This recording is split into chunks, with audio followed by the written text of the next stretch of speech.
भजनगण आप आए और अपना संबोधन बाबूजी के चरणों में श्रद्धा सुमन। सुरेश इंसान चाचा जी को, और सबसे पहले मैं धन्यवाद दूंगा आप सभी का, जो आप हमारे हर कार्यक्रम में एक बुलावे पे आप हमारे लिए हाजिर हो जाते हैं, तो मैं आप सभी का धन्यवाद करता हूं। आज हम बाबूजी की 10वीं पुण्यतिथि मना रहे हैं और आज के कार्यक्रम में मौजूद हैं। आज के कार्यक्रम को जिन्होंने जो ये रूपरेखा दी है, आप सभी के संरक्षक, पैदावार के नेता मेरे पिताजी आदरणीय आनंद सेन जी आप सभी के बीच में मौजूद हैं। रुदौली से चुनाव लड़े हुए पूर्व मंत्री चाचा जी आदरणीय अब्बास अली जैदी जी आप सभी के बीच में मौजूद हैं। अयोध्या से चुनाव लड़े हुए पूर्व मंत्री जी चाचा जी आदरणीय तेज नारायण पांडे जी आप सभी के बीच में मौजूद हैं। बाबूजी के पुराने साथी पूर्व ब्लॉक प्रमुख आदरणीय कमलासन पांडे चाचा जी और तमाम साथी हमारे यहाँ पे मौजूद हैं। क्योंकि वक्ताओं की लिस्ट बहुत लंबी है और वक्त बहुत कम है,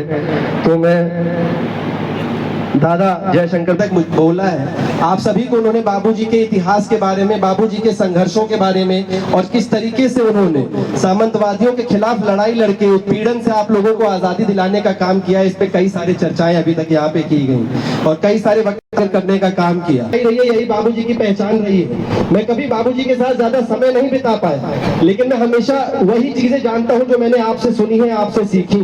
और बाबूजी की यही एक छवि थी। चाहे आप शमी हत्याकांड देख लीजिए, जब हुआ तो पूरे प्रशासन ने, पूरे फैजाबाद ने, सबने समझौता कर लिया था, लेकिन बाबूजी इकलौते नेता थे जिन्होंने कभी समझौता नहीं किया। और उसका नतीजा ये था कि बाबूजी पे 12 मुकदमे और पिताजी पे 6 मुकदमे लिखाए गए थे। यहाँ तक कि डीएम साहब डायरेक्ट लगातार उनके पीछे पड़े हुए थे और कह रहे थे कि आप समझौता कर लीजिए, लेकिन उन्होंने समझौता न करने के काम किया और उनके परिवार को इंसाफ दिलाने का काम किया। जो शमी हत्याकांड हुआ था, जो पुलिस कस्टडी में उनकी हत्या कर दी गई थी।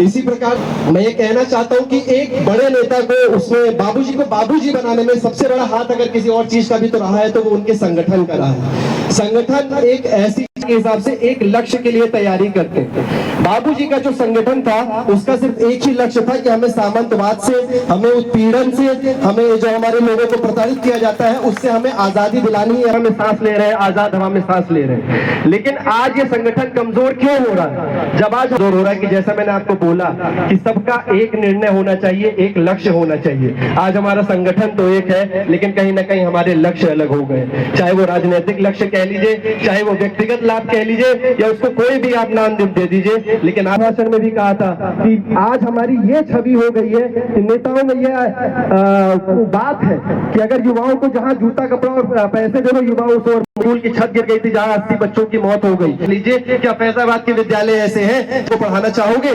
जो लोग आपको धर्म के नाम पे बरगलाते हैं, जो आपको हिंदू मुसलमान करके लड़ाते हैं, वो खुद अपनी बहन बेटियों की शादी मुसलमान घराने में कराते हैं। ये कैसा, आपको ये समझना होगा। ये सारी की सारी हरकतें आपके आंखों के सामने हो रही हैं और आपको ये समझना होगा।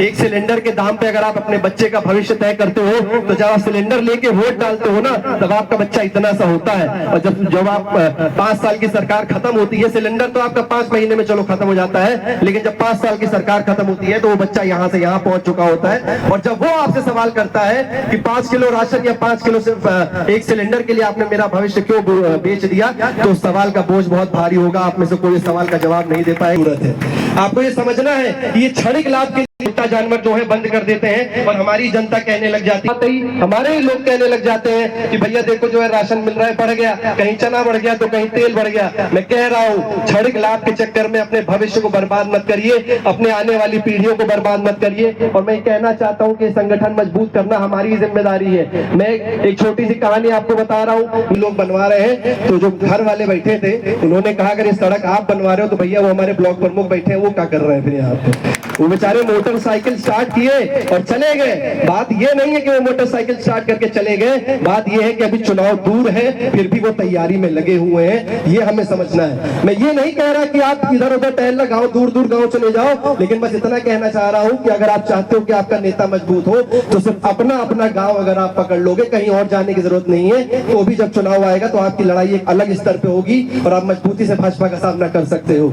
मैं इतना ही कहना चाहता हूं आपसे। लेकिन एक बात मैं ये भी कहना चाहता हूं हूँ कि ये संगठन को मजबूत करने की जिम्मेदारी जितनी हमारी जनता जनार्दन की है, जितनी हमारी कार्यकर्ताओं की है, उतने ही मंच पर बैठे नेताओं की भी है। मैं ये भी खुलेआम कहना चाहता हूँ।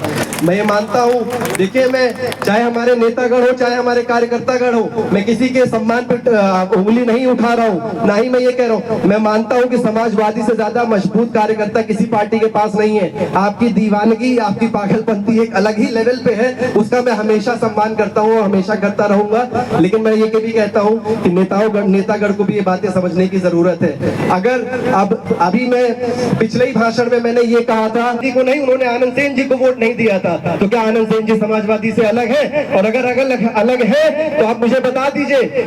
ऐसा नहीं है कि हमने समाजवादी से अलग है। अभी मैं कहता हूँ मैं दिल से समाजवादी हूँ और हमेशा ही समाजवादी रहूंगा। और ऐसा नहीं कि गलती हमसे नहीं, देखिए गलती हमसे हुई थी, मैं ये मानता हूँ। हम लोग लोकसभा चुनाव में उस तरीके से अपनी जनता के बीच में, अपने लोगों के बीच में नहीं आ पाए थे। और इस बात पे अपने पिताजी पे मैं इसलिए भी गर्व करता हूँ कि वो अपनी गलतियों को मानते हैं, उसको समझते हैं। अखिलेश जी से उन्होंने कहा कि भैया हमसे गलती हो गई। अखिलेश जी ने मुस्कुरा के यही बोला कि देखो कोई बात नहीं, इस चीज से हम भी गुजरे हुए हैं तो हम आपकी बात को समझ सकते हैं। लेकिन उन्होंने ये आदेश दिया कि उपचुनाव में आपको पूरी मेहनत करके अपनी लड़ाई लड़नी है। और उसका नतीजा ये था कि उपचुनाव की सबसे पहली बैठक घर पे करा के उपचुनाव को एक नई आग देने का काम किया। अजीत प्रसाद जी हारे थे, लेकिन अब मैं ब्लॉक प्रमुख हूँ और मैं ये वादा करता हूँ कि अगले विधानसभा चुनाव में चाहे जिसको भी टिकट मिले अपना ब्लॉक जिता के दूंगा, अपनी विधानसभा जिता के दूंगा।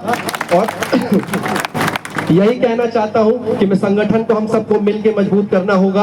और बिना संगठन की मजबूती के हमारी पार्टी, हमारे नेता, हम सब कमजोर हैं। और मैं किसी के सम्मान को ठेस नहीं पहुंचा रहा। मैं दोबारा कह रहा हूं, मैं अपने परिवार के सम्मान के लिए, मैं अपनी पार्टी के सम्मान के लिए और मैं अपने राष्ट्रीय अध्यक्ष आदरणीय अखिलेश यादव के सम्मान के लिए यही बातें कह रहा हूं। और बस अंत में इतना ही कहना चाहूंगा कि श्रद्धेय बाबू जी की 10वीं पुण्यतिथि के अवसर पर मैं अपनी बात शुरू करने से पहले उनके चरणों में अपनी सच्ची श्रद्धांजलि अर्पित करता हूं। और हर साल एक बड़ा कार्यक्रम आयोजन करने के लिए हजारों की संख्या में लोग यहां पर आते हैं 7 सितंबर को, और बाबूजी के समाधि स्थल पर अपना श्रद्धा सुमन, अपनी श्रद्धांजलि अर्पित करते हैं। ऐसे विशाल कार्यक्रम के आयोजन के लिए अपने बड़े भाई उत्तर प्रदेश मिल्कीपुर के पूर्व विधायक रहे, बीकापुर के विधायक रहे आदरणीय आनंद सेन यादव जी को भी धन्यवाद देना चाहता हूं। आज इस कार्यक्रम में पूर्व मंत्री, पूर्व विधायक आदरणीय अब्बास अली जदीर उद्दी मियां, आप लोग एक बार जोरदार ताली बजाकर अंकुर सेन जी को भी आशीर्वाद। मैं उन सभी का अभिवादन करते हुए अपनी बात कहना चाहता हूं। आज हम सब बाबूजी को सच्ची श्रद्धांजलि देने आए हैं। और हमें याद है जब बाबूजी का देहांत हुआ उसके एक दिन पहले मुख्यमंत्री और हम सबके आदरणीय राष्ट्रीय अध्यक्ष अखिलेश यादव जी बाबूजी को देखने के लिए अस्पताल गए थे। और जब वो अस्पताल पहुंचे थे तो सोचिए जिस आदमी के शरीर में इतना कष्ट था, कुछ घंटों के बाद जिसकी जान निकलने वाली थी, लेकिन उसके दिल में इस बात की वेदना। साथियों, हमको जाना है, हमारे साथ मंत्री जी आए हैं, वो बाहर खड़े हैं।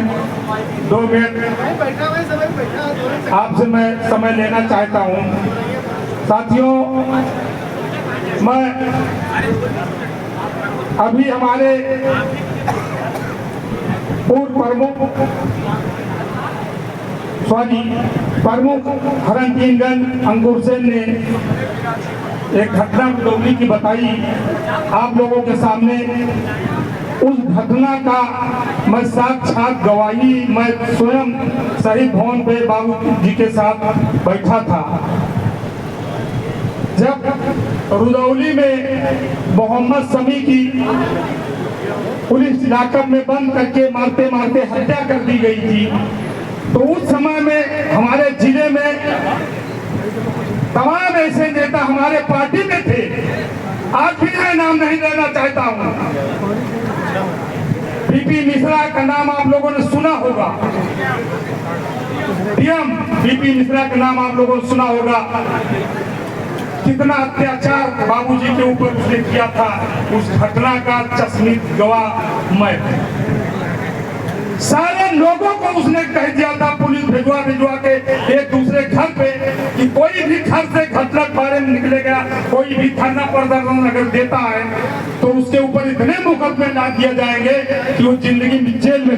मैं आनंद सेन से पूछूं कि कहाँ से गिनती शुरू करें। ये तो हमारे तब के साथी हैं, जब अंडर एज थे और दरोगा को मारे थे उसमें जेल चले गए।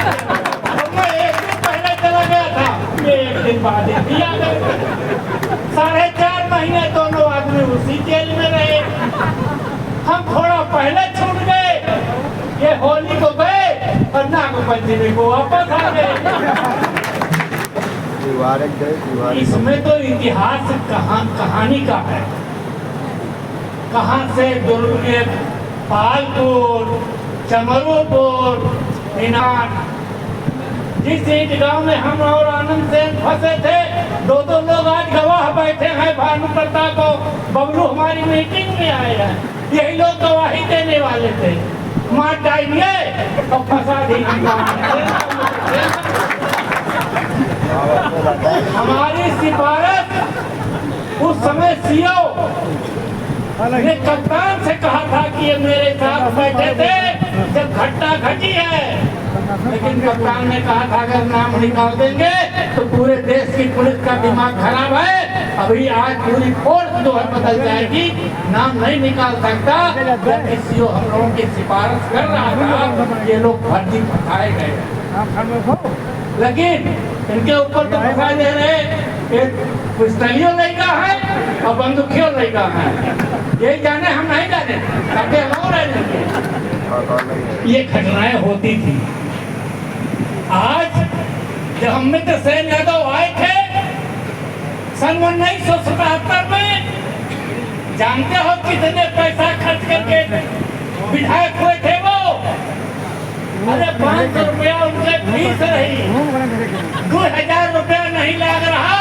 और 14 जून 77 का उनका हम 25 तारीख पार्टी के वरिष्ठ नेता परम श्रद्धेय आनंद सेन यादव जी इस श्रद्धांजलि सभा का सफल आयोजन करने वाले भैया हमारे भतीजे अभिभावक श्रद्धेय कमला सिंह पाड़ी जी, भाई आनंद सिंह मिंटू जी, जब्बार अली साहब, छात्र राजनीति से जुड़े साथी भाई संजय यादव जी, छोटे भाई अनिल यादव प्रधान जी, सतीश यादव जी, आदरणीय लल्लन कोरी जी, और आपको धन्यवाद देना चाहेंगे आनंद भाई। आदरणीय बाबू जी के समय में एक उदाहरण देना चाहता हूँ, एक बात अपने साथियों से बताना चाहता हूँ कि 2014 का चुनाव था, मैं उस चुनाव का प्रभारी था। हम लोग रात में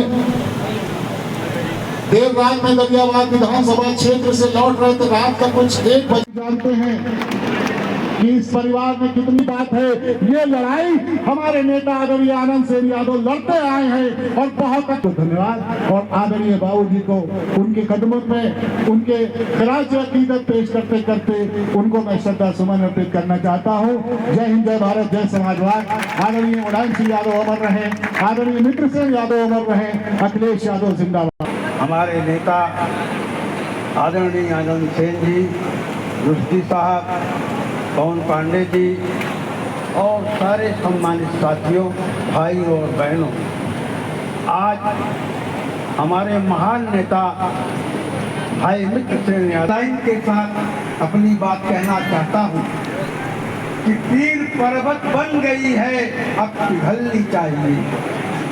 पीर पर्वत बन गई, हिलनी चाहिए।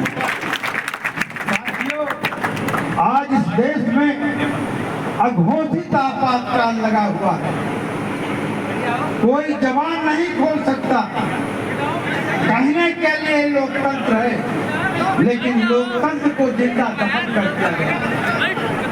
आज इन विचार दिनों में हमें 2027 में अखिलेश यादव जी को, इंडिया गठबंधन जी को, इंडिया गठबंधन पूरे देश के अंदर बहुमत दिला करके योगी मोदी के फासिस्टवादी सरकार को नेस्त नाबूद करना है। यही साथी हैं, आप भी बाबू छेदी सिंह जी आए हैं, बाबू जी के पुराने साथी। इस कार्यक्रम में उपस्थित समाजवादी पार्टी के प्रदेश महासचिव पूर्व विधायक आदरणीय दादा जयशंकर पांडे जी, चेयरमैन साहब, पूर्व विधायक भाई रुस्ती मियां साहब, मंच पर उपस्थित तमाम साथी भाई बंसीलाल यादव जी, अंकुर सेन यादव जी।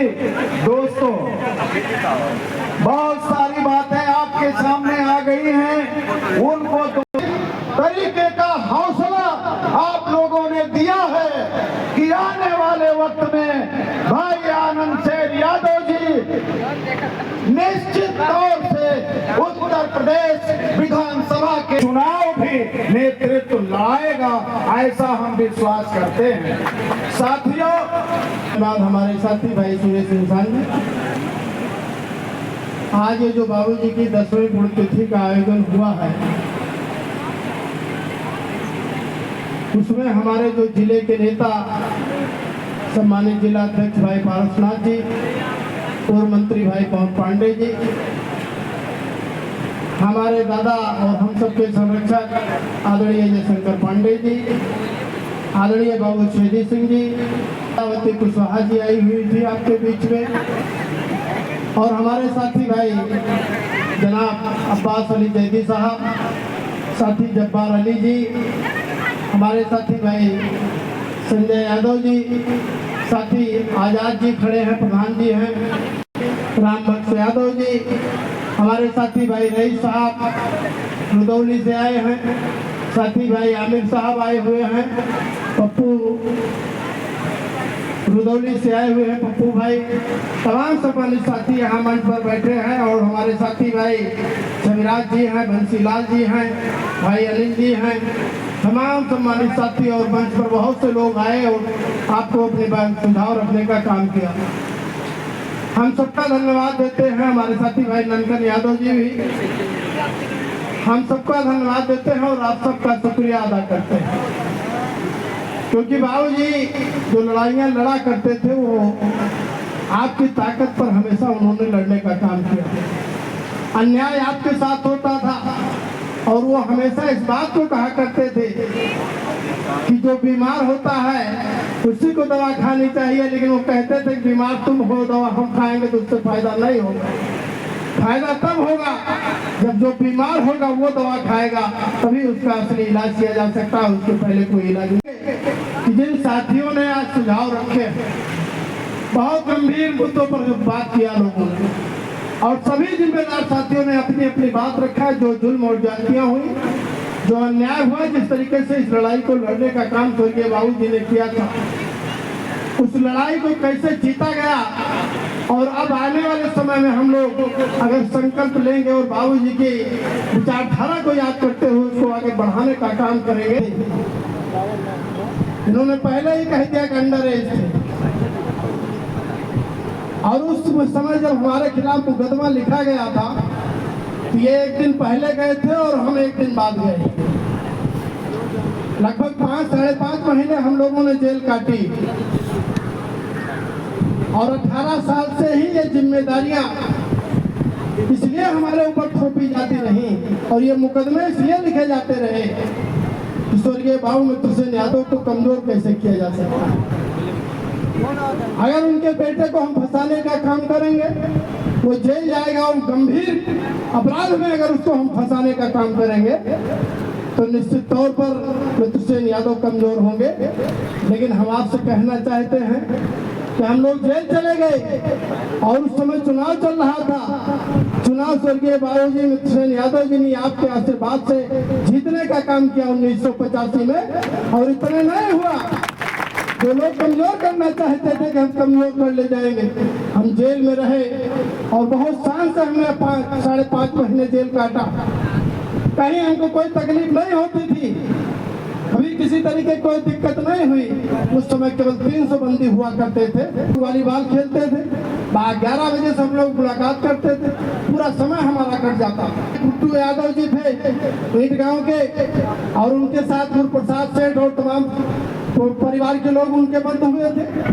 उन लोगों के साथ हम बैठे रहते हुए आपके आशीर्वाद की बदौलत जमानत पर छूट करके आए, और आखिरकार वो मुकदमा भी खत्म हो गया। आज के हालात होते और आज की परिस्थिति होती, कोई दरोगा अगर मार दिया जाए तो आज हम कहते हैं पूरा गांव लूट लिया जाता, घर गिरा दिए जाते, और जो आदमी जेल में चला जाता वो लौट करके जिंदगी में फिर अपने घर के, अपने परिवार को और अपने गांव को देखने का काम ना कर पाता। लेकिन इसलिए हम आपसे कहना चाहते हैं कि उस समय जमाने की लड़ाइयाँ दूसरी थी, आज की लड़ाइयाँ दूसरी हो गई। जिस जमाने में गोली और बंदूक की बदौलत आप पर शासन किया जाता था, उस जमाना वो जमाना दूसरा था। आज आपके ऊपर शासन कैसे हो रहा है? दिल्ली से कब्जा करने का काम किया जा रहा है, न गोली चलाई जा रही है, न बंदूक चलाई जा रही है। आपके संगठन को मजबूत करने का काम नहीं किया तो नतीजा आपके खिलाफ जाएगा, बेईमानी होगी। अभी जो बात हो रही थी, हमारे साथी भाई जिक्र कर रहे थे कि वोट चोर गद्दी छोड़ वाली बात, वोट चोर जो है वो यहाँ भी काम शुरू करेंगे, यहाँ भी बदमाशी करने का काम करेंगे। इसलिए तय कर लीजिए कि पंचायत के चुनाव में जो आपको करना है, आपका प्रधान कौन होगा, आपका क्षेत्र पंचायत सदस्य कौन होगा, आपका जिला पंचायत कौन सा सदस्य होगा, और आपका ब्लॉक प्रमुख कौन होगा, और आपका जिला पंचायत अध्यक्ष कौन होगा। ये चीजें आपको तय करनी पड़ेंगी। और आप जिस दिन तय कर लोगे, जिस दिन आपका संगठन बन गया, और अगर आपने तय करने का काम किया तो सरकार भले उनकी लखनऊ में हो और आज लखनऊ और दिल्ली में होगी, लेकिन फैजाबाद में सरकार आपकी बनेगी, कोई ताकत उसको रोक नहीं पाएगी। कहना चाहिए, इसलिए बहुत बड़ी जिम्मेदारी आपके सामने, सोच समझ करके सारे फैसले होने चाहिए। साथियों, बहुत लंबी बात हम नहीं करना चाहते हैं, 2 बात कह करके अपनी बात खत्म कर, उसका काम नहीं शुरू हो पाया था, तो आपको हम बताना चाहते हैं कि उसका काम इस बार हमारे बेटे ब्लॉक प्रमुख अंकुर ने शुरू कर दिया, और वो गेट बन रहा है। बहुत जल्दी ये गेट बन करके तैयार हो जाएगा। और उसी के साथ साथ हम आपसे ये भी कहना चाहते हैं, स्वर्गीय बाबूजी की जो मूर्ति का मामला चल रहा है, बहुत दिनों से वायदा हो रहा है, लेकिन 11वीं से अगर हम लोग उनकी पूर्ण तिथि मनाएंगे तो हमारे नेता माननीय अखिलेश यादव जी भी फैजाबाद और अयोध्या की और कल्याणपुर की धरती पर आएंगे और बाबू जी की मूर्ति का अनावरण करने का काम करेंगे। आप सबको हम धन्यवाद देते हैं। और ये जो बच्चे आज आपके सामने खड़े हैं, ये विद्यालय के बच्चे हैं, इन्होंने मेहनत करके प्रथम स्थान, द्वितीय स्थान और तृतीय स्थान प्राप्त किया है। इनके गार्जियन को सम्मानित होना है और इन बच्चों को भी सम्मानित किया जा रहा है, इनको साइकिलें दी जा रही हैं। आज हम लोग देखते हैं कि लड़के बहुत आगे निकल रहे हैं, लेकिन एक चीज हम आपसे कहना चाहते हैं कि हमारी बेटियां भी कहीं पीछे नहीं।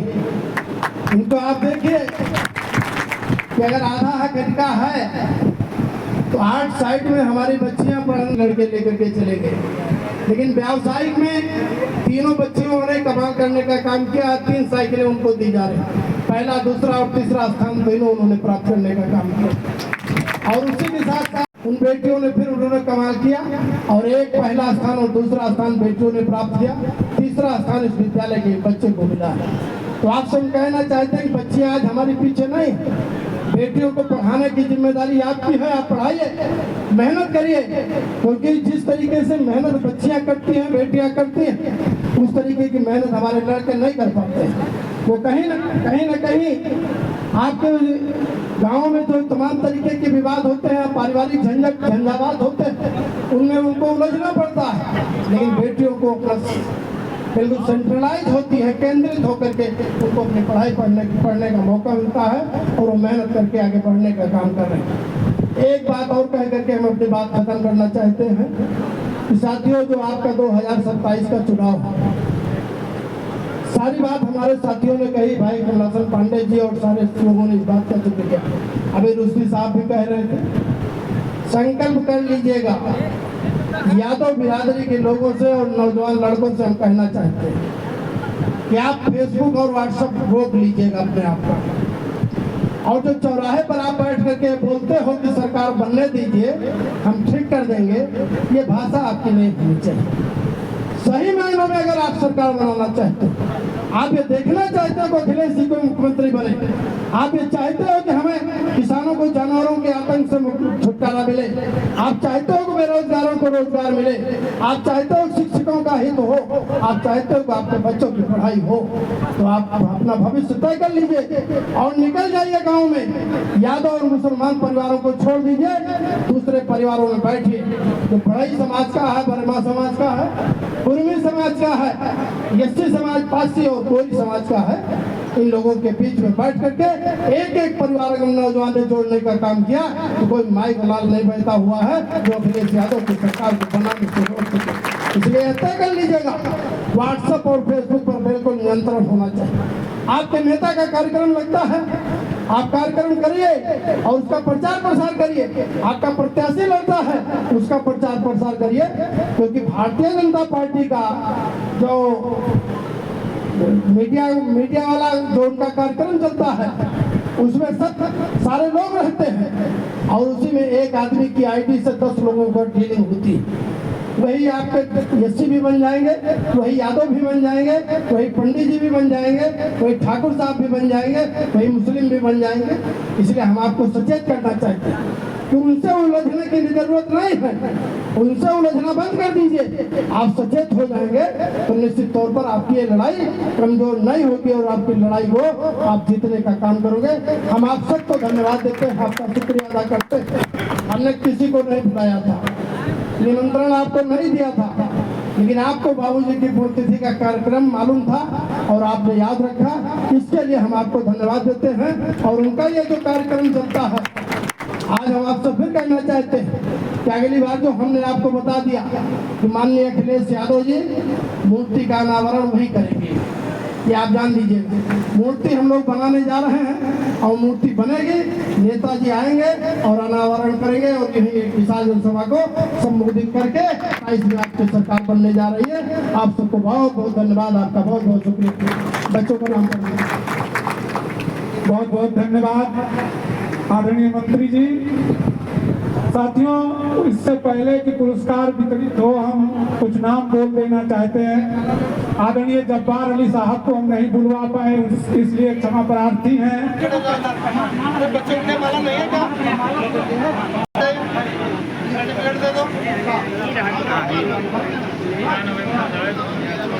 अक्षय कुमार, श्रीराज कुमार, विज्ञान वर्ग की जो हमारी छात्राएं हैं,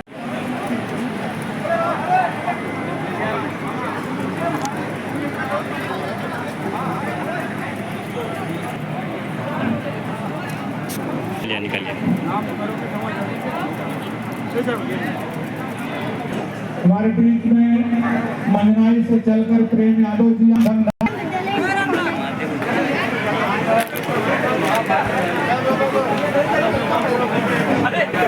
लाल प्रधान,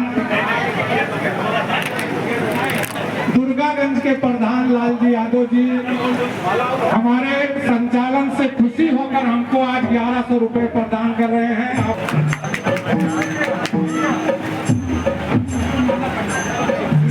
आदरणीय मास्टर साहब जी की तरफ से आपका भी स्वागत है। अनिल हो गया फोटो,